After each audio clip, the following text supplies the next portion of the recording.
Bw'abadde atongoza empaka zino ku Festino City mukono Pulezidenti w'ekibiina ekifuga omuzannyo gwa mmotoka mu ggwanga George Kajimu alabudde abalabi b'omuzannyo guno ssaako n'abategesi okufuba nnyo okulaba nga bafaayo okwewala obuwenje mu mpaka zino.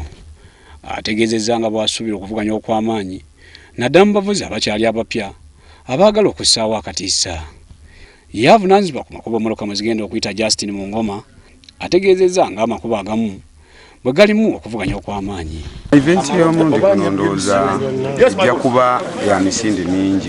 Ku section emu ya Namaliiri Akabimbiri na Kifuma enyimpi esinga obumpi esinga okuba enzibu naye section ezisinga enguudo bazirimye nnungi nnyo, ensuubula ejja kuba nnungi, mayangayanga yajja kunyumira abantu ne Kasawo. Ebimu ku bitundu mmotoka mwe zigenda okuyita mulimu Namataba, Nagojje ne Nakifuma, ate awalala waliwo Nakanyonyi, Goma, Gavu, Kabimbiri, Tisowera, Nama n'ewalala.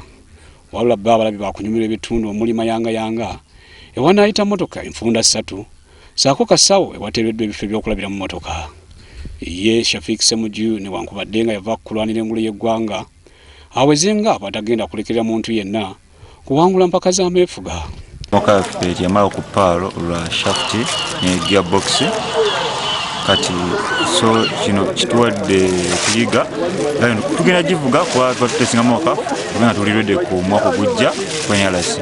Bw'abamu ku bavuzi abamaze okwewandiisa mulimu Dr. Ahmed Ashrafu, Jeffa Gaddafi, John Constant Mansour Lubega, Black Widow Ismail Otega, Peter Kalule n'abalala. Bo abavuzi bakyasigaza ennaku mbala okwewandiisa nga kisuubira nti abavuzi ab'amanyi abalala bakwewandiisa ku ssaawa esembayo.